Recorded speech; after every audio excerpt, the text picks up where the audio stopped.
Hey everyone, it's George from Blockchain DXB and today is the 13th of June 2022, the very first working day of the week. Here in Dubai, it is still Monday. Because of the time difference in Western countries, it is still Sunday. So when I'm looking at the price of Bitcoin and cryptocurrencies, remember that the price is still on Sunday, where it is technically still a weekend. The price is definitely not looking good for Bitcoin and cryptocurrency market, and that precisely could be the reason, because it is a weekend in most parts of the world. Inflation is definitely upon us, and most likely recession would be next. It'll be really interesting in the next coming months and years to see how Bitcoin for the very first time works during recession. The inflation numbers were out last week by the labor statistics, and it is not a surprise, but this time it is the highest inflation in US since the last 41 years. And as the saying goes, when America has cough, the whole world has pneumonia. Hence, being the world leader of America is pretty much being the world leader, and President Joe Biden is definitely not a great leader. So Bidenflation is the highest at 8.6%. Quite scary, and what's really scarier is that the recession news is not out yet. Once the recession news kicks in, things would start getting devastating. I'm hoping that we don't hear collapse of some major big companies. Like in 2008, we heard about the Lehman Brothers out of nowhere. So the question is, how does Bitcoin fit into inflation and recession? So in today's episode, we will be looking at the inflation numbers and we will discuss this in more details. And does this provide an opportunity for the US to introduce central bank digital currencies?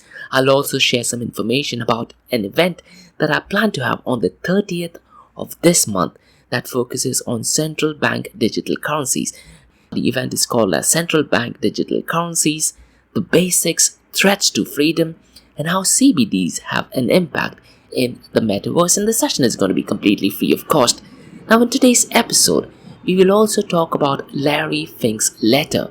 At this point of time, I'm hoping you guys know who Larry Fink is and how important he is, and his letter and the impact it could have in the next coming months and years, probably in the next decade as well. In that letter, he often mentions about ESG, so we'll try to analyze if it'll have an impact on Bitcoin mining. Now, for those of you guys who don't know, the whole ESG movement in Bitcoin started because of Larry Fink's letter, and that was the time Elon Musk, the world's richest man, decided to stop accepting Bitcoin because of the ESG concerns. And Larry Fink, the CEO of BlackRock, is kind of the main person behind the whole movement. That's not to say that he's a bad person. I think he's a fantastic person. Now, he did publish a letter.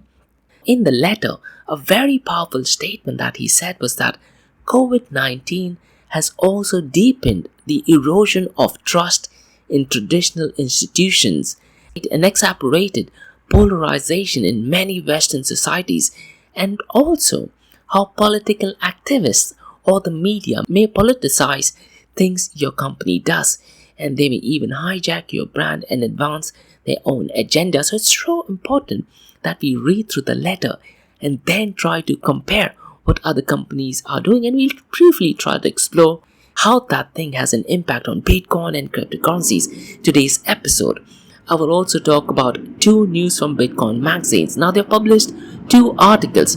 Both of the articles are very misleading. Now, what I don't like about this article is it talks about inflation and how Bitcoin is a solution.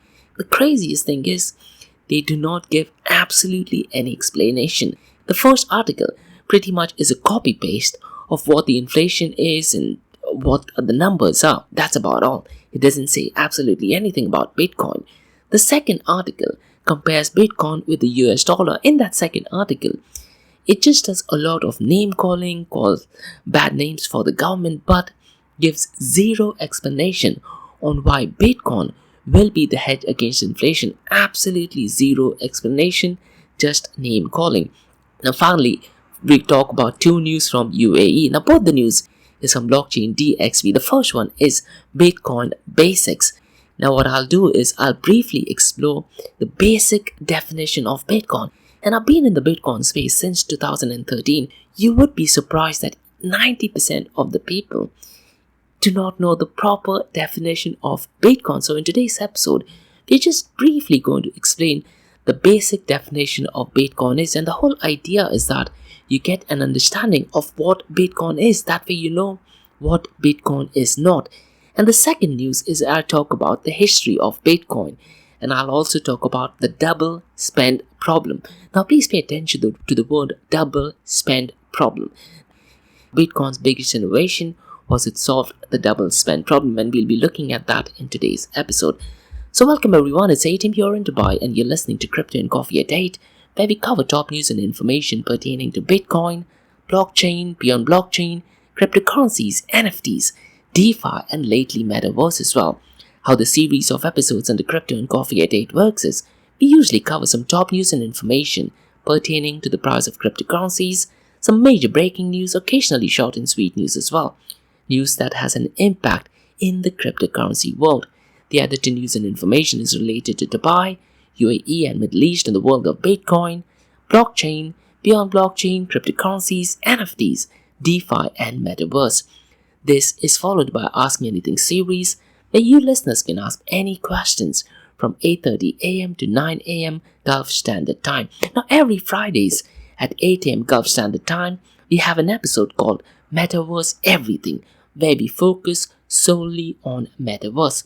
So check out those episodes as well. Now the format for Metaverse Everything is completely different. I also publish a weekly report. You can find that report via my LinkedIn profile, which is mentioned in the show notes, or you can go to the Medium page and type in Blockchain DXB. So let's get started with today's episode. Today is the 13th of June 2022. Now the global crypto market is definitely not looking good. Looks like bearish times are right now and in the near future as well. The global crypto market is down to $1.10 trillion. To give a comparison, only the market cap of Bitcoin was at $1.60 trillion. And now the market cap of all cryptocurrencies combined, and I believe right now there are over 19,900 different types of cryptocurrencies, and the global crypto market for everything combined is at $1.10 trillion. Since the last 24 hours, it is down by 4.80%. The total crypto market volume over the last 24 hours is $81.12 billion. Since the last 24 hours, it is decreased by 17.06%. Now, this could be the reason because it is a weekend in most parts of the world, and I'm looking at the price early in the morning in Dubai time, so it still might be weekend in most parts of the world. The total volume of DeFi is currently at $7.10 billion. One thing again which I've been noticing is that the volume of DeFi is definitely going down, and DeFi accounts for 8.69% of the total crypto market 24-hour volume. The volume of stablecoins is down to $70.24 billion, and stablecoin accounts for 86.01% of the total crypto market 24-hour volume. So the king of all king, Bitcoin's dominance is currently strong at 47.21%, and Ethereum's dominance is at 16.20%. And the price of Bitcoin is down to $27,017. At its highest peak, the price of Bitcoin was $69,000. Imagine having bought Bitcoin at $69,000 and looking at the price of it less than half. This is where the whole conviction of believing in Bitcoin and the hashtag hodl culture that is holding on to dear life is so relevant. Since the last 24 hours, it is down by minus 5.44%. And since the last 7 days, it's down by minus 9.84%. Ethereum is also down to $1,460. Less than a week ago, where we looked at the price of Ethereum, it was just about $2,000. I believe it was $1,999 to be precise. Since the last 24 hours, it is down by minus 5.54%. And since the last 7 days, it is down by minus 19.52%. case if you guys are into Ethereum, Tim Burke, who's one of the lead developers from Ethereum, has a brilliant interview with Bankless. So you definitely need to check it out, where he talks about the next phase of Ethereum, that is Ethereum transitioning from Ethereum to Ethereum consensus layer, formerly called as Ethereum 2.0. So in that podcast, they have a complete breakdown, and it is extremely informative. And the podcast is done in such a brilliant way, you don't need any technical expertise. So I'm not sure as to why the price of Ethereum has gone down, because I was hoping that the price of Ethereum would actually have gone up. But nonetheless, the entire crypto market is down as well. Binance Coin is down to $258, and since the last 24 hours it is down by minus 5.30%, and since the last 7 days it's down by minus 13.84%. So the big news in the entire world, in the finance sector, in the stock market, and something which has an impact on each and every individual, is the inflation number. The Bidenflation, as I like to call it, numbers were out. I believe it was out last Thursday, and the number is at 8.6%. This is the highest inflation number since 1981. Before you try to research what the numbers are, what I would recommend you to do is go to the Federal Reserve Board website. Now they have a brilliant explanation on what is inflation. How does the Federal Reserve evaluate changes in the rate of inflation? Read through it. It might take you a maximum of 10 minutes.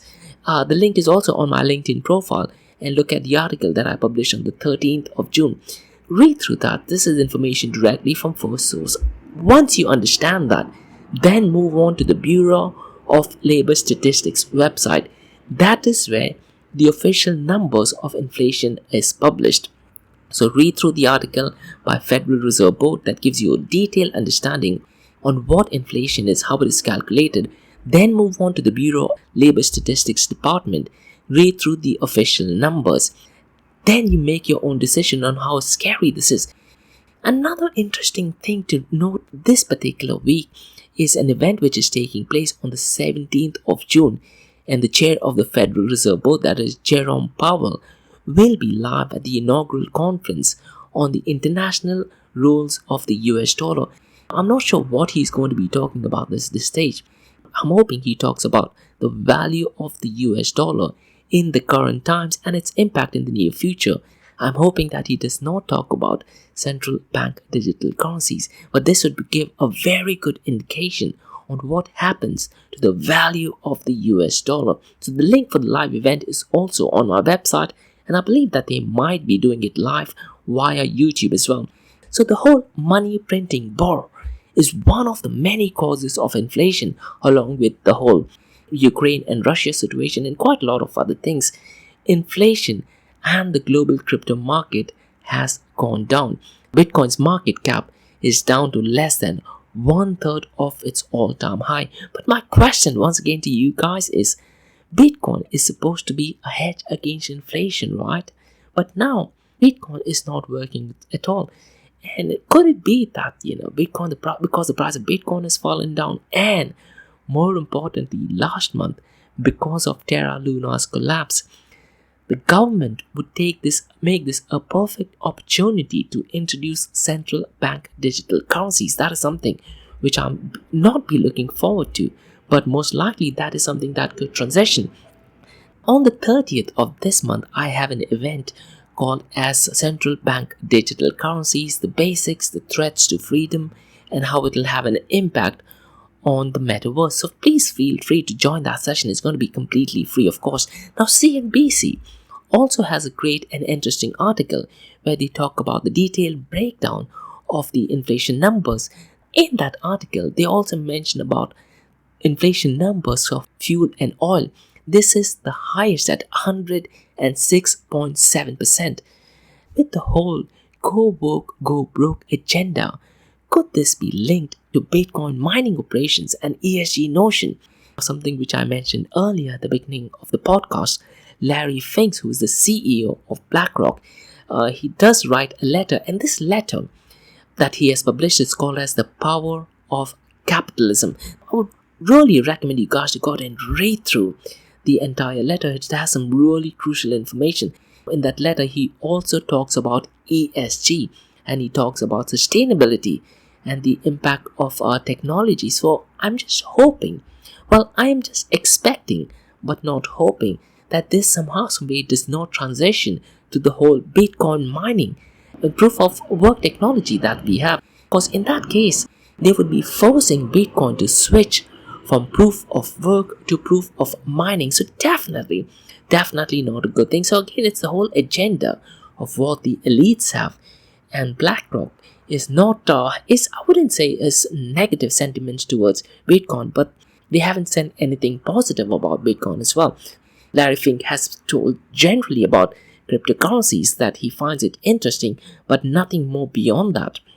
But imagine if, let's say, Larry Fink or BlackRock is convinced that Bitcoin is the future, the price of Bitcoin would literally tank overnight.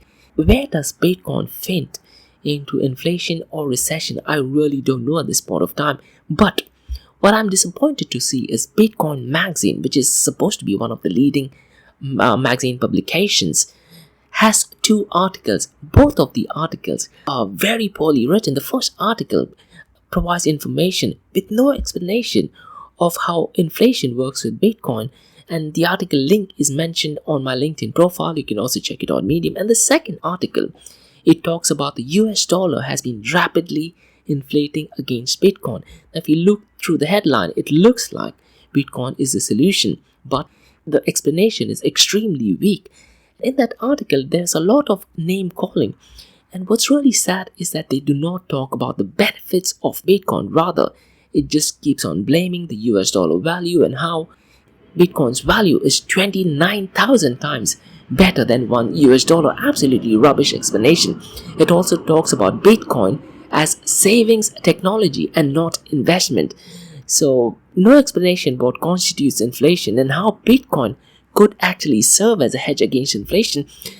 Dr. Saifuddin Ahmed, he has a brilliant book called as the Bitcoin Standard, and he also has another book called as the Fiat Monetary Standard. It'll much better for us to go ahead and read through that so that we get an understanding on the long-term time preference and how Bitcoin could be a world reserve currency, or it may not be a world reserve currency, or could it be a platform where other financial transactions are settled. So I would recommend you guys to go ahead and read through the Bitcoin Standard by Dr. Saifuddin Ahmed, or I think there might be an audio version in YouTube as well. But I definitely think is BitcoinMagazine needs to have strong editors who read the articles first before they are publishing it. That being said, they did put out a very nice tweet, and the tweet said that don't buy Bitcoin, #Bitcoin. Instead, exit fiat currency. So definitely a great tweet by BitcoinMagazine. With the whole inflation numbers and recessions, a great reset is definitely in play. Now, one of the legendary entrepreneur called Kim.com. For those of you guys who grew up in the 90s, you might have heard of Kim.com. So he is essentially a German-Finnish internet entrepreneur and a political activist. Now, he put out a tweet on the 5th of June, and he did mention that this might be his most important tweet. Now, some really interesting information, and it's mostly to do with US, that it had only 4 years of profit, and how they are still managing to keep the value of the US dollar, and they are able to do that because US dollar is a world reserve currency. And he has put a couple of information in terms of charts and graphs, where he talks about the US dollar has a total of $66 trillion of debts and liabilities, and quite a lot more. Now, where does Bitcoin fit into this?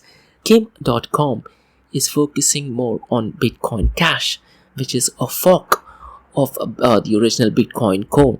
Bitcoin Cash is popularized by Roger Ver, who I believe is Bitcoin Jesus. He's done more to Bitcoin than pretty much everyone else combined. Roger Ver and Kim.com, they often talk about Bitcoin to be used as a medium of exchange rather than a store of value. And one thing which I really like about Roger Ver is he always talks about if Bitcoin is used as a medium of exchange, and if it is used all over the world, it becomes next to impossible for the government to go and stop it. Look at Bitcoin right now. Because of the stakes involved, because there are only very few people who have accumulated a lot of Bitcoin, it would be extremely easy for Larry Fink, the CEO of BlackRock, to convince Michael Saylor, who has a lot of Bitcoin, convince maybe Dokon, who has a lot of Bitcoin, to switch from proof of work to proof of mining. And that is absolutely terrible for Bitcoin. So definitely we could try to research more about Kim.com. Now, I would recommend avoid reading through comments because a lot of them completely bash Roger Ver and Kim.com for apparently no reason. So one thing you need to remember is the times ahead are going to be extremely challenging. Will Bitcoin be the solution? I have no answer, but you need to know is that Bitcoin is a peer-to-peer electronic cash system, distributed, not decentralized. In the near future, I'm hoping we know what the difference for that is. So let's move on to news about UAE. The first news is the definition of Bitcoin by me, Blockchain DXB. Now, in this particular episode, we would be looking at the definition of Bitcoin. So there are different definitions of Bitcoin. Bitcoin is a digital coin, internet of money, digital money, and lately Bitcoin is often called as digital gold, and Bitcoin is a cryptocurrency as well. All of these definitions of Bitcoin are definitely true, but the proper definition of Bitcoin is that Bitcoin is a peer-to-peer electronic cash system. Now let's break it down. What is it that we mean by peer-to-peer electronic cash system? And the reason why this is the proper definition of Bitcoin is because this is what is mentioned in the Bitcoin white paper written by the mysterious Satoshi Nakamoto. So let's try to explore what is it that we mean by peer-to-peer and electronic cash system. Now, in order to understand what is peer-to-peer, let's take an example of a current existing system. So let's say if there is Alice who wants to send funds to Bob, and Alice, let's say for instance, wants to send US dollar or Great British pounds, pesos, or Indian rupees or dirhams. With current existing systems, Alice will have to use a central entity that could be in the form of a bank, Western Union, Quick Collect, PayPal, Central Bank, or Venmo, or Cash App. Now, these central entities are often associated with high fees. Apart from that, they also have KYC, that is Know Your Customer. But more importantly, the transactions do take a lot of time. In case of Alice and Bob, in certain areas, in certain geographical restrictions, it could take up to 20 days. In places like El Salvador, and for instance, let's say if an El Salvadorian wants to send funds to their relatives in US, it could probably take much more than 20 days as well. More importantly, the transactions can be rejected. Now this is the problem that you have with a central entity being involved between Alice and Bob. Now what happens with Bitcoin? In case of Bitcoin, if let's say Alice wants to send Bitcoins to Bob, there is absolutely no middle person. Now because there is no middle person, it means that there is no KYC or Know Your Customer. Now with reference to fees, there is definitely fees involved, but the fee structure works a little bit different to current existing banking system or financial institutions, which I'll be explaining it probably in a later episode. The most important thing to note is that when you're talking about transactions with Bitcoin, the transactions cannot be stopped. So when Alice wants to send funds to Bob, there is no middle person, no KYC, the fees are there, but the transactions cannot be stopped. The transactions could take place within a matter of seconds and a maximum of, let's say, 10 to 12 minutes. So there is no limit on the funds that can be transferred using Bitcoin. With case of current existing systems, usually the bank has a set amount of limit. In case of Bitcoin, there is absolutely no limit. A quick recap, what is peer-to-peer? That means that there is no middle person, no central entity, no KYC, reduced fees, transactions cannot be stopped. Now the second part of the definition, that is electronic cash system. This is where things like proof of work kicks in, and this is the consensus protocol that Bitcoin uses, and Bitcoin mining. So essentially when Alice sent funds to Bob, there are a bunch of miners that are spread all across the world. Now what these miners do is they update the transactions onto the ledger or the block of the blockchain network. Now because they are updating the ledger, they are rewarded with mining rewards. So miners are essentially rewarded with X number of Bitcoin every 10 to 12 minutes. And I'm pretty much sure you might have heard of halving of Bitcoin, which I will be exploring it in detail in one of the later episodes. Also, there are different forks of Bitcoin or different types of Bitcoin. The most important thing to note is that the supply of Bitcoin is fixed. Now, these are the things that fall into the category of electronic cash system. So when you talk about the definition of Bitcoin, essentially, it is a peer-to-peer electronic cash system. Let's take it in comparison with fiat currencies such as the US dollar, Great British pounds, or the Indian rupees, or even the dirhams. One thing to note is that the demand and supply. In case of fiat currency, the demand is variable, and the reason why it is variable is because the supply is also variable. Governments can print money at will. In case of Bitcoin, the supply is fixed. Now because the supply is fixed, that is the reason why the demand keeps on fluctuating, and it is the only reason why you see the volatility in the price of Bitcoin. So the supply of Bitcoin is fixed. It absolutely cannot be changed. Because of that, there is an increase or decrease in the demand, and hence you see the price of Bitcoin going up and down. Now the next thing that I'd like to talk about, and this is quite important, and this is the pillars of open blockchain and Bitcoin, and this is popularized by Andreas Antonopoulos. Now there are 6 criteria for Bitcoin and open blockchain. The first one being it is open source. Now what we mean by that is that the code of Bitcoin is completely open source. Absolutely anyone can check it in any part of the world. Transactions between Bitcoin are completely permissionless. You do not need prior permission from absolutely anyone for using Bitcoin. In case of current existing system, you need to get your banking approved from the bank, and they do KYCs, and you need prior permission. Let's take an instance. Let's say if an American wants to send funds to, let's say, someone in Iran, because of sanctions, the transactions cannot go through, so you need prior permissions. In case of Bitcoin, the transactions are permissionless. Transactions are censorship resistant. Now because there is no central intermediary involved, the transactions absolutely cannot be stopped. Neutral. Now what we mean by neutral is that the value of using Bitcoin in UAE is the same as using Bitcoin in, let's say, India, China, Afghanistan, United States of America, or absolutely anywhere in the world. So neutral means the value of using Bitcoin is the same in any part of the world. And Bitcoin is borderless. You can send Bitcoin from one person to another wherever he or she is living.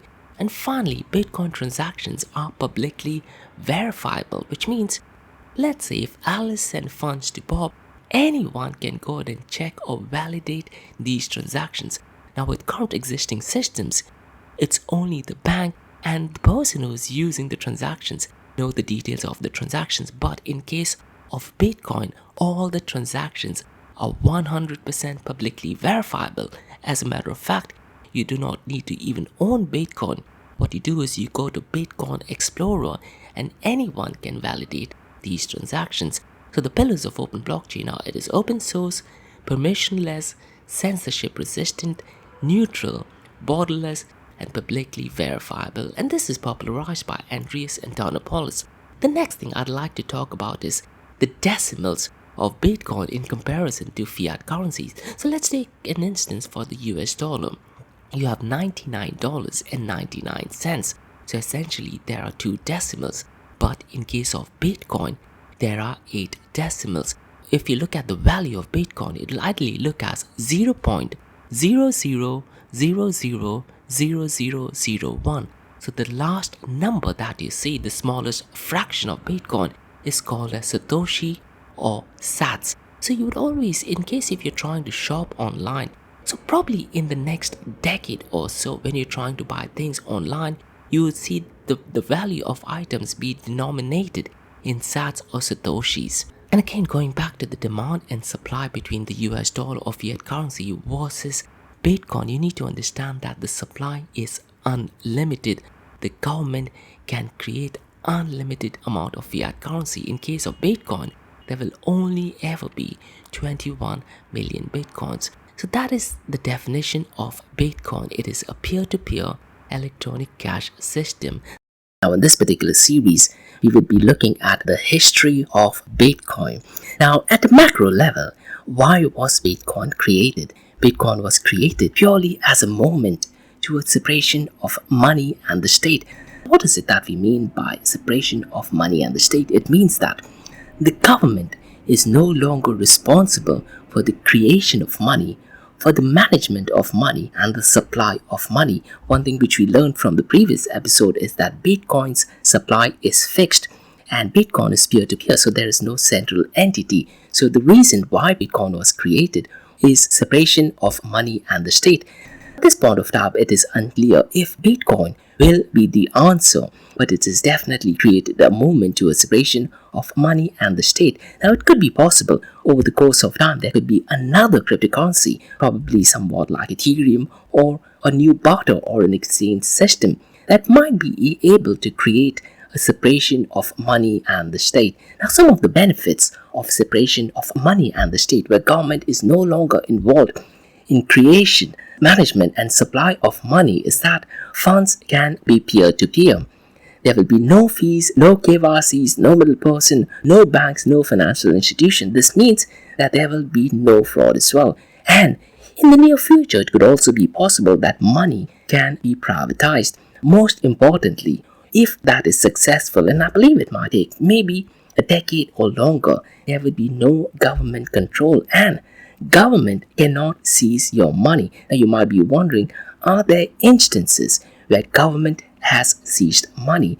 And you'll be surprised that there is instances where government has seized money. So the history of Bitcoin is that there should be separation of money and the state, and government will no longer be involved in creation, management and supply of money. And some of the instances I can think of is, let's say, in India in 2018, the leading government decided that they are going to demonetize the actual currency, and they requested all the citizens to go to bank and put that money back, and that created a lot of chaos. In Venezuela, the money is linked to US dollar, and it is often called as petrodollar. And what's one thing to note is that you cannot use the US dollar, so it is extremely complicated in Venezuela. In Turkey, the financial crisis has been absolutely scary. Governments have gone ahead and seized their money, and government has even seized gold in Turkey. In Zimbabwe, this is a classic example that we can think of. The value of the Zimbabwe currency was on par with the US dollar, but right now, there was a post on Reddit where a person said that he's a trillionaire in Zimbabwe, and the value of the $1 trillion note is less than maybe even $10. Even in Argentina, governments can go and seize your money. So, why was Bitcoin created? The answer is pretty simple: a movement towards separation of money and the state. Now, if you look at the history of Bitcoin, there have been prior attempts to create money. Now, let's look at some of them. The oldest I can think of is Henry Ford, who thought that he can't go out and create money because he had so much of equipment, he had so much of machinery, so much of energy. He did have the idea to create money without state's involvement, but that did not materialize. The next few examples are closest and linked to Bitcoin. The first one is Hashcash by Adam Back. Adam Back is quietly regarded as Satoshi Nakamoto. The next one is BitGold by Nick Szabo, and Blinded Cash or DigiCash by David Chaum. Now, David Chaum is still active in the cryptocurrency space, and he has recently launched a messaging app called as X Network, and it is also quantum resistant. We won't go into the details of these projects because that might take probably a couple of hours. So Henry Ford did try to create money. Hashcash by Adam Back, BitGold by Nick Szabo, Blinded Cash or DigiCash by David Chaum, and B-Money by Wei Dai. Now, in case if you've heard of Ethereum, the smallest denomination of Ethereum is called as Gwei, and this is done purely as a tribute to the creator of B-Money, that is Wei Day. All of these projects, that is Hashcash by Adam Back, BitGold by Nick Szabo, Blinded Cash or DigiCash by David Chaum, B-Money by Wei Day, these were prior attempts to create money, and all of these were cryptocurrencies, but all of these had one big problem.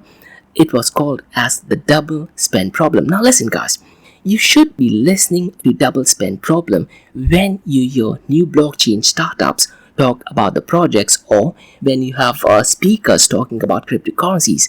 You should definitely be listening to this term called as double spend.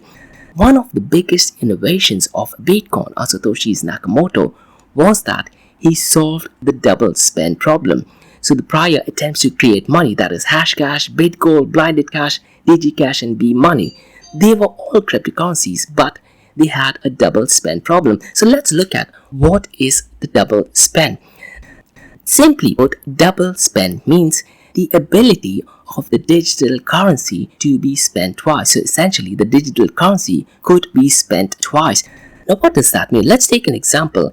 Let's say Alice has 10 digital currencies, and keep in mind, this is before Bitcoin. So if Alice had 10 digital currencies, prior to Bitcoin, what Alice could do, Alice could send maybe $5 worth of digital currency to Tony, $6 worth of digital currency to Ozzy, $5 worth of digital currency to Geezer, and another maybe $6 or $7 worth of digital currency to Bill, and she could still have 10 digital currencies. Now, clearly that is not right, and that is called as the double spend problem. So the ability to spend the same money twice. So ideally, Alice's balance should be in negatives and she should not be able to spend more than what she had. But prior to Bitcoin, that was the double spend problem.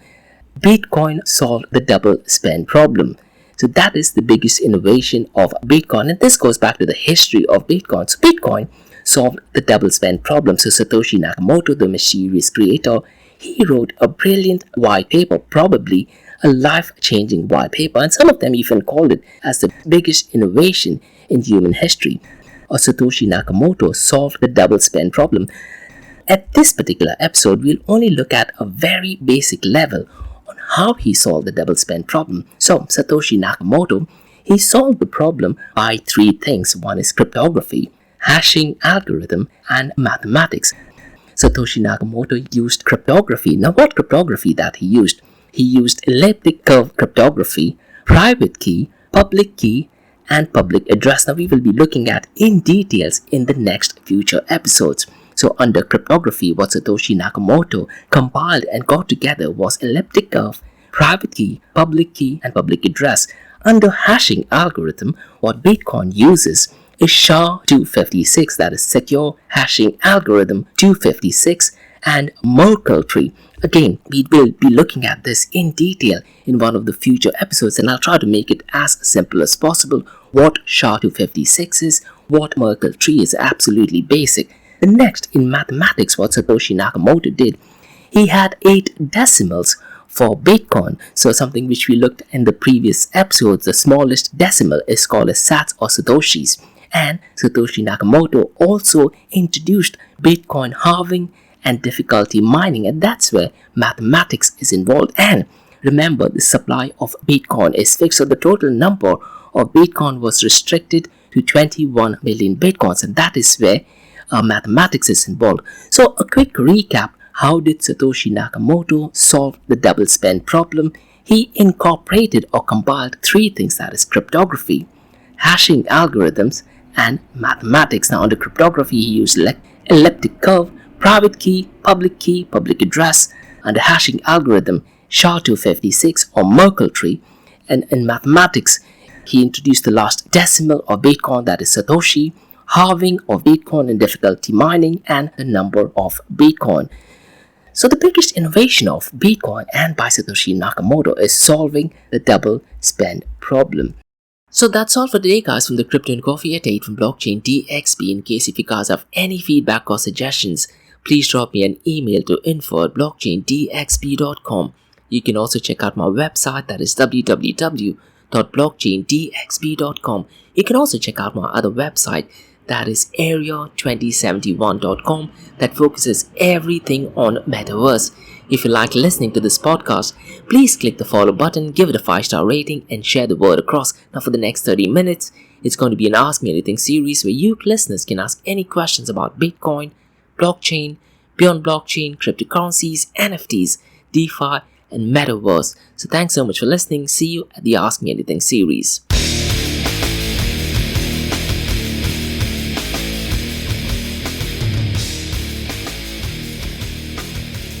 Hey everyone, it's George from Blockchain DXB. You're listening to the Ask Me Anything series where you listeners can ask any questions about Bitcoin, blockchain, beyond blockchain, cryptocurrencies, NFTs, DeFi, and metaverse. Now remember, Monday to Thursdays, 8 a.m. to 8:30 a.m., we have Crypto and Coffee at 8, where we talk about news pertaining to the price of cryptocurrencies, some major breaking news, occasionally short and sweet news as well.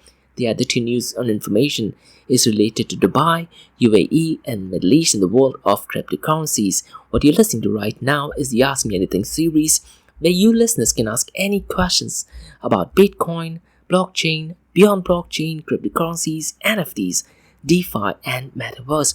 Now, I have one question by Richard who asks, do you think Bitcoin will be the world reserve currency? To be completely honest, Richard, I would like that thing to happen. I would like Bitcoin to be the world reserve currencies. But to answer your question, do I think that will happen? And the answer to that is definitely no. And I'll give you different reasons, Richard, as to why I don't think so that would happen.